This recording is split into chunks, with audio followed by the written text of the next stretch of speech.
Hello, welcome to our ongoing weekly Bible studies for this week as we prepare for Sunday, the 20th Sunday after Pentecost, October the 18th, 2020. Today, Friday the 16th, we look at the Gospel for this week. And the Gospel comes from St. Matthew in the 22nd chapter, verses 15 through 22. And I'm sure this is going to be a very familiar gospel to you. You've probably heard it a number of times. I've preached on it a number of times. So let me begin by reading the introduction to the gospel and then the gospel message itself, and then give you a few reflections that I've gathered. After Jesus begins teaching in the temple, religious leaders try to trap him with questions. First, they ask if God's people should pay taxes to an earthly tyrant like Caesar. Then the Pharisees went and plotted to entrap Jesus in what he said. So they sent their disciples to him, along with the Herodians, saying, "Teacher, we know that you are sincere and teach the way of God in accordance with truth and show deference to no one, for you do not regard people with partiality. Tell us then what you think. Is it lawful to pay taxes to the emperor or not?" But Jesus, aware of their malice, said, "Why are you putting me to the test, you hypocrites? Show me the coin used for the tax." And they brought him a denarius. Then he said to them, "Whose head is this, and whose title?" They answered, "The emperor's." Then he said to them, "Give therefore to the emperor the things that are the emperor's, and to God the things that are God's." When they heard this, they were amazed, and they left him and went away. Some of you may not be Star Wars fans. I am. And this example for others may be outside of your hula hoop, as a friend of mine says. In the Return of the Jedi movie, the rebel forces are getting ready to attack the Empire's Death Star. They soon discovered that their attack was not the surprise that they thought it was going to be. And there is a movie quote from the rebel leader that has become somewhat famous. He cries out, "It's a trap!" It's not a perfect analogy to this gospel, except maybe for the part where we want to cry out to Jesus, "It's a trap!" And if I could show you that section of the movie, I would love to be able to do that. Verse 15 in this gospel tells us that the Pharisees are plotting to trap Jesus. It's very obvious. And then verse 16 gives us the identity of the group with whom they're plotting, the Herodians. And this collaboration is highly political. It is regarding the Roman tax. And it makes about as much sense as Republicans and Democrats plotting together instead of against one another. There is a cliche that says, politics make strange bedfellows. The only thing that the Pharisees and the Herodians have in common at this point is that neither one liked Jesus and they both want to be rid of him. They want him out of the way. So this trap begins with flattery, which is the biggest clue for Jesus to be suspicious. Have you ever had someone go to great lengths to flatter you and your reaction is, "Okay, what do you want?" In verse 17, they finally come to the point. Is it lawful to pay taxes to the emperor or not? This is what we might consider a loaded question. Lawful?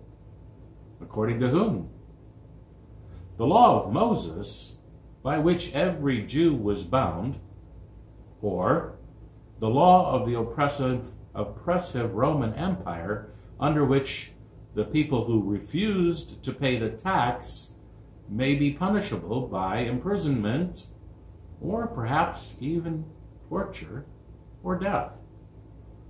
The Pharisees and the Herodians think they have trapped Jesus in a no-win situation.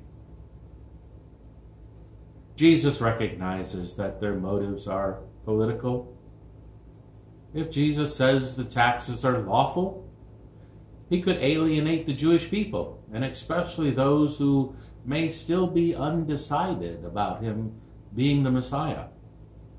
If Jesus says the taxes are not lawful, the Herodians will report that to the Roman governor, and Jesus will likely be arrested, which the temple police do not too long after this confrontation anyway. This is during the last week of Jesus' life.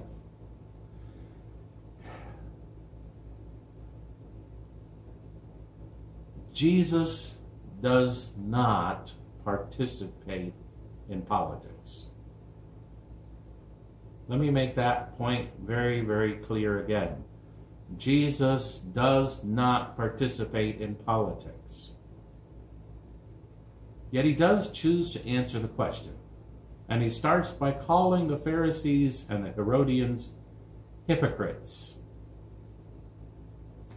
There may be multiple reasons Jesus calls them hypocrites.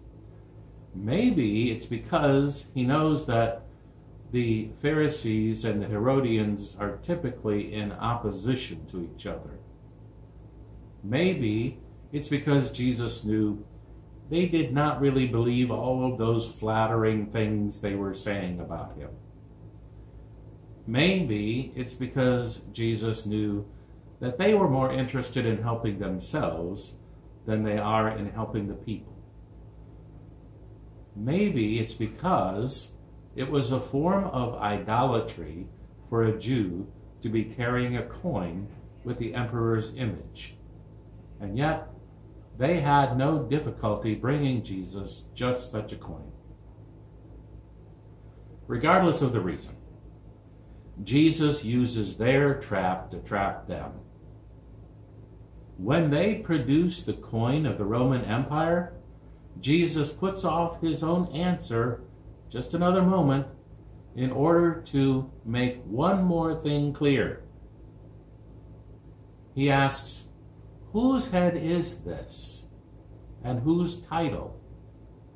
And they answered, "The emperor's."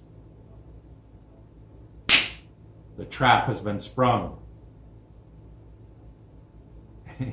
In my imagination, the two political rival groups have just realized that they got caught in their own trap. Not only has Jesus outwitted them, they're supposed to be good Jewish examples to the crowd that is surrounding them, and they have just convicted themselves of idolatry by producing the coin. They have proven themselves to be more deeply entangled with and complicit in the abusive economics of the Roman Empire. Jesus' pockets are empty, although his opponents had no trouble supplying a Roman coin. Then Jesus said to them, "Give therefore to the emperor the things that are the emperor's, and to God the things that are God's." This statement seems pretty straightforward, and yet many have suggested diverse ways of interpreting Jesus' point, often depending on what preconceived notion they want Jesus to support. Whatever point Jesus is making here, I do not think he is describing divided loyalties between Yahweh, or God, and the emperor. Remember, this scene takes place the last week of Jesus' life within the temple grounds. He's teaching in the temple grounds. So for the Pharisees and the Herodians to have a coin within the temple grounds with the Caesar's image and his statement on it, that would literally have been blasphemy. Jesus has raised the stakes during this last week of his life by getting these Jewish leaders to publicly convict themselves of violating the first commandment, "You shall have no other gods." The coin with the image and the inscription of Caesar would have been a clear violation of that commandment. And the crowd surrounding all of them could not have missed the significance. Jesus' words also call to mind the words of Genesis 1, verse 26. Then God said, "Let us make humankind in our image, according to our likeness." It may be easy to imagine Jesus just kind of flipping that coin in his hand because he knows he's got him. And then just tossing it casually aside. It's worthless to him. In our imaginations, we might see Jesus, his eyes rising to meet his opponents, confronting each of them with this question: "You, my friend, whose image do you bear?" Whatever we give to the emperor, or to our retirement fund, or to the offering plate at the church, we can never afford to forget that we belong entirely to God, and everything we have comes from God. We may divide our personal budgets according to how much we spend, how much we save, how much we give away to charities. Although we must never divide our allegiance. The coins of our country, they bear the images of dead presidents. Yet each of us bears a different image. Our heavenly emperor, who is far above all earthly emperors, said this: "Let us make humankind in our image, according to our likeness." We must never forget to give God the things that are God's. Whose image do you bear?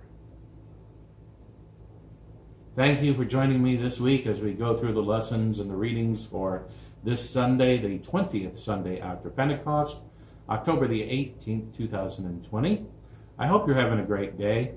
Take care of yourselves and God bless.